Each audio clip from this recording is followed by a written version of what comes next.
Bismillahirrahmanirrahim. Dear students, Assalamu alaikum and welcome back to my channel.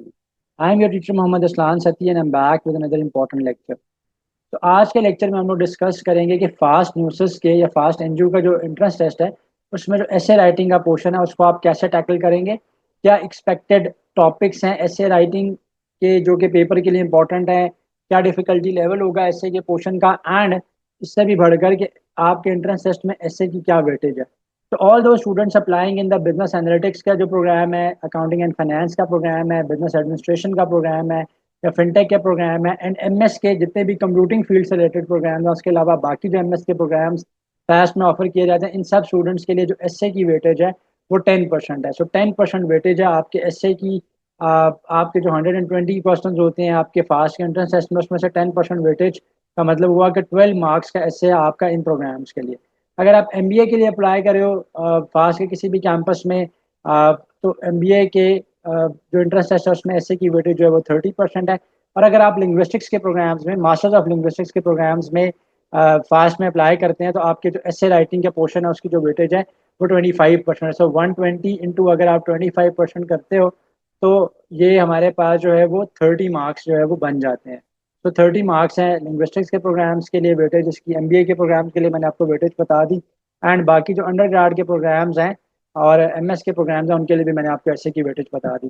तो वो student जो कि कंप्यूटिंग फील्ड्स में अंडर ग्रेड में अप्लाई कर रहे हैं, यानी सीएस में अप्लाई कर रहे हैं या इंजीनियरिंग में अप्लाई कर रहे हैं और डेटा साइंसेज में, साइबर सिक्योरिटी में, एआई में अप्लाई करें, तो उनका कोई ऐसे का पोर्शन नहीं होगा। तो ये ऐसे का पोर्शन सिर्फ इन्हीं प्रोग्राम्स के लिए, ये आपने याद रखना है, क्योंकि कुछ क्वेश्चन में से पूछे जा रहे थे कमेंट सेक्शन में कि क्या इंजीनियरिंग और सीएस के स्टूडेंट्स का भी ऐसे राइटिंग का पोर्शन होता है फास्ट के एंट्रेंस टेस्ट में। तो फास्ट के एंट्रेंस टेस्ट में अगर आप अंडर ग्रेड प्रोग्राम्स में अप्लाई करे हो एंड सीएस एंड इंजीनियरिंग की फील्ड में अप्लाई करे तो कोई ऐसे नहीं होगा। बाकी जिन प्रोग्राम्स का ऐसे है उसकी क्या वेटेज है और क्या मार्क्स बनते हैं वो मैंने आपको कैलकुलेट करके बता दी है।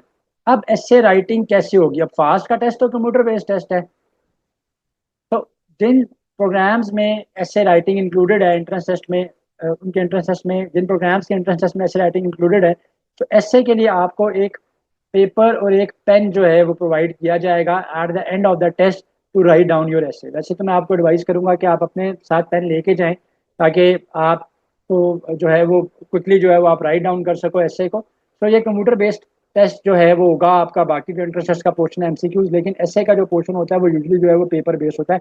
टाइप करने का आपको नहीं कहा जाता। हमारे जितने भी स्टूडेंट्स प्रीवियस ईयर्स में पेयर होते रहे, तो उनकी फीडबैक के ऊपर ये बात मैं आपको बताता चलूँ कि जब आपका टेस्ट एंड हो जाता है, चाहे आप अंडर ग्रेड का प्रोग्राम्स में अप्लाई करे हो, मास्टर्स में करे हो, एमबीए में करे हो, तो आखिर में एग्जामिनर्स जो है ना आपको ऐसे राइटिंग के लिए एक पेपर और एक पेन जो है वो प्रोवाइड करते हैं। अच्छा, और फिर जो है वो क्या होगा कि उसके ऊपर आपने क्या करना होता है, अपना नेम लिखते हैं और जो भी आपको आपका एप्लीकेशन रेफरेंस नंबर है, एआरएन नंबर है, जो कि आपके एडमिट स्लिप के ऊपर या रोल नंबर स्लिप के ऊपर भी मेंशन होता है, वो भी आपने राइट डाउन करना होता है। और फिर डिफरेंट स्टूडेंट्स को डिफरेंट टॉपिक्स असाइन किए जाते हैं ऐसे के लिए। ये बात बड़ी इंपॉर्टेंट है कि डिफरेंट स्टूडेंट्स को डिफरेंट टॉपिक्स दिए जाते हैं। सो फॉर एग्जांपल इफ 3 और 4 स्टूडेंट्स आर सिटिंग टुगेदर, तो डिफरेंट टॉपिक्स दिए जाएंगे। हो सकता है कि किसी को अगर एक टॉपिक 1 मिला है तो टॉपिक 2 साथ वाले स्टूडेंट को मिला है, इस वाले स्टूडेंट को टॉपिक 3 मिला है, फिर अगेन इसको मे बी टॉपिक 3 मिला है, इसको टॉपिक जो है वो 1 मिला है, फिर इसको टॉपिक जो है वो 2 मिला है।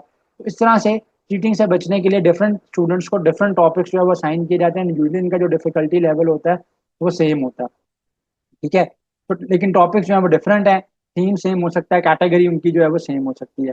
टॉपिक्स किन किन टॉपिक्स से रिलेटेड जो है एसेज आ सकते हैं, तो उसमें करंट अफेयर्स हैं, सोशल एंड इन्वायरमेंटल इशूज़ हैं, टेक्नोलॉजिकल इशूज़ हैं, इसके अलावा इकोनॉमिक इशूज़ हैं।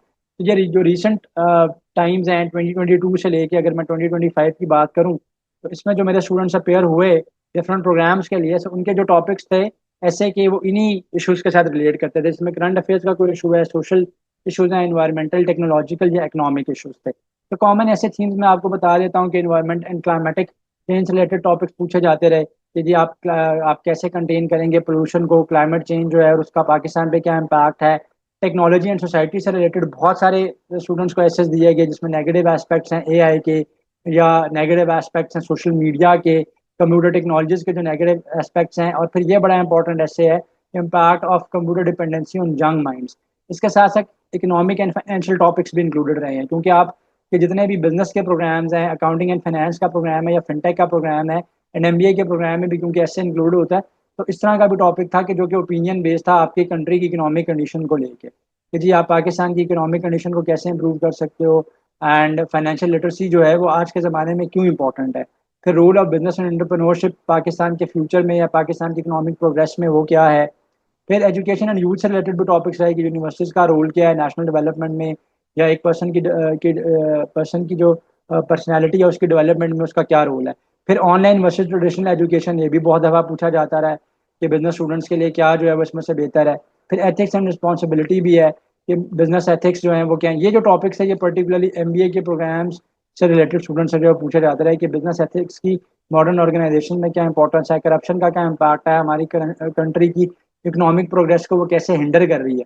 ठीक है जी। फिर ऐसे को आपने लिखना कैसे, अब हम बात करते हैं कि ऐसे को आप कैसे राइट डाउन करोगे। तो ऐसे को मेरी आपको एडवाइस है कि आप एटलीस्ट उसको 3 मेजर पोर्शंस में डिवाइड कर लें। कि सबसे पहले तो आप अपने टॉपिक के ऊपर जो है वो इंट्रोडक्शन दें और अपना स्टैंस जो है वो क्लियर करें। अगर कोई आपके पास ओपिनियन बेस्ड टॉपिक है तो आपका स्टैंस जो है वो इंट्रो के अंदर ही पता चल जाना चाहिए कि आप उस बात के हक में हैं या उस बात के अगेंस्ट हैं। फिर आप एटलीस्ट 2 to 3 जो पैराग्राफ्स हैं वो बॉडी पैराग्राफ रखें, एंड उन बॉडी पैराग्राफ्स में आप उस इशू को लेके एग्जांपल्स दे सकते हैं, उसके कॉजेज़ क्या हैं, उसके इम्पैक्ट्स क्या हैं, और अगर उसके कोई पॉसिबल सॉल्यूशंस हैं तो उसके पॉसिबल सॉल्यूशंस जो हैं वो आपके पास क्या होंगे। तो एक क्रोनोलॉजी आपने ना अपने अपने एसे में फॉलो करनी है। ठीक है।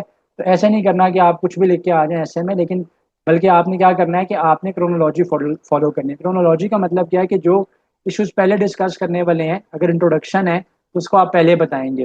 ठीक है। उसकी वजूहात क्या है, उसके कॉजेज़ क्या हैं वो आप बताएंगे। फिर उससे क्या इफेक्ट्स हैं वो आप उसके बाद में बताएंगे। अगर कोई सोल्यूशंस आपके जहन में तो उनको आप उसके बाद बताएंगे। तो आपने देखना है कि किस बात को आपने पहले मेंशन करना है ऐसे में, एंड किस बात को आपने ऐसे में बाद में मेंशन करना है, क्योंकि टॉपिक तो ऐसे का अनसीन होगा। तो मेरी आपको ये एडवाइस है कि आप अपने जहन में एक रफ सा उसका स्केच बना लो कि मैं किस बात को पहले डिस्कस करूंगा एंड किस बात को मैं बाद में डिस्कस करूंगा। एंड एट द एंड जो है वो आप समराइज कर सकते हो, कंक्लूजन दे सकते हो इनटू 2 to 3 लाइन्स। तो क्लैरिटी होनी चाहिए, आपके थॉट्स में कोहेरेंस होनी चाहिए। ये नहीं है कि एक बात कहीं से कर दी और एक बात कहीं से कर दी। तो जो बातें हैं, अगर कोई बात लिख रहे हो, अगर आप कोई अपनी ओपिनियन या सजेशन दे रहे हो तो पहले आप उसको कंप्लीट करो, एंड उसकी पिछली बात से रेलेवेंस होनी चाहिए, कोहेरेंस होनी चाहिए। ठीक है। अगर जो एमबीए के स्टूडेंट्स हैं उनके लिए एडवाइस है, या जो बिजनेस के स्टूडेंट्स हैं अगर उनके पास कोई बिजनेस टॉपिक रिलेटेड ऐसे आ जाता है तो वो एग्जाम्पल्स लाजमी वहाँ पे इंसर्ट करें। एंड उससे भी बड़ी इंपॉर्टेंट बात यह है कि ग्रामेटिकल मिस्टेक्स को अवॉइड करें एंड स्पेलिंग एरर्स को अवॉइड करें। हैंड राइटिंग आपकी क्लीन होनी चाहिए एंड जो है ना वो पढ़े जाने के काबिल होनी चाहिए।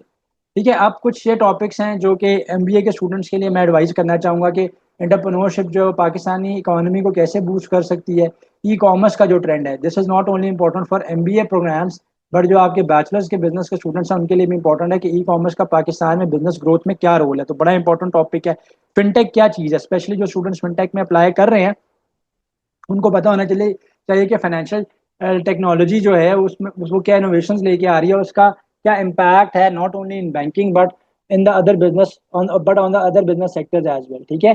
फिर फ्रीलांसिंग जो है या रिमोट वर्किंग कैसे जो है वो पाकिस्तान के ट्रेडिशनल वर्क कल्चर को जो है वो चेंज कर रही है। तो टॉपिक्स यूजली आसान होते हैं। ये लास्ट वाले टॉपिक्स मैंने थोड़ा सा एमबीए के स्टूडेंट्स के लिए बता दिए, एंड जेनेरिक टॉपिक्स होंगे, करंट अफेयर से रिलेटेड हो सकते हैं, नेशनल इशू से रिलेटेड हो सकते हैं। तो इन टॉपिक्स की आपने प्रैक्टिस करनी है। सो मैं आपको एडवाइस करूंगा कि एटलीस्ट अपने एंट्रेंस टेस्ट से पहले 1 या 2 एसेस आप अपने एंड पे लाजमी प्रैक्टिस करें, डू प्रैक्टिस देम आउट, ताकि आपको पता चले कि आप क्या मिस्टेक्स करें और क्या किस तरीके से आप अपने एसे को जो है ना वो इम्प्रूव कर सकते हो। और कोशिश करो कि आप अपने ओपिनियन को क्रिस्प लिखो, एंड अपने आपके थॉट्स में यानी क्लैरिटी होनी चाहिए, and grammatical and spelling mistakes जो है वो मिनिमम होनी चाहिए। तो आपको ऐसे में इंशाल्लाह जो है वो मैक्सिमम मार्क्स जो है वो मिल सकते हैं। तो ये जो क्वेश्चन है ना कि जी ऐसे टाइप बेस्ड होता है, तो टाइप नहीं करना होता है, ऐसे ऐसे यूजली जो है वो राइट डाउन करना ही होता है, क्योंकि बहुत से स्टूडेंट जो होते हैं उनकी टाइपिंग स्पीड इतनी ज़्यादा फास्ट नहीं होती है, और बहुत से फैक्टर्स को लेके तो सबको इक्वल टाइम दिया जाता है, इक्वल अपॉर्चुनिटी दी जाती है, और ऐसे जो है वो आपको जो है वो पेपर बेस्ड फॉर्म में आपसे या हैंड रिटन फॉर्म में आपसे लिया जाता है आफ्टर जो टेस्ट इज कंडक्टेड। तो ये कुछ टिप्स एंड ट्रिक्स हैं जिनको फॉलो करके आप अपने ऐसे राइटिंग के पोर्शन के अंदर जो है मैक्सिमम मार्क्स ले सकते हो। टिल नेक्स्ट वीडियो आप सबसे इजाज़त चाहते हैं। काइंडली चैनल को सब्सक्राइब कीजिएगा, वीडियो को लाइक कीजिएगा और अपने फ्रेंड्स के साथ भी शेयर कीजिएगा। Thank you so much and Allah. Like, comment, and subscribe.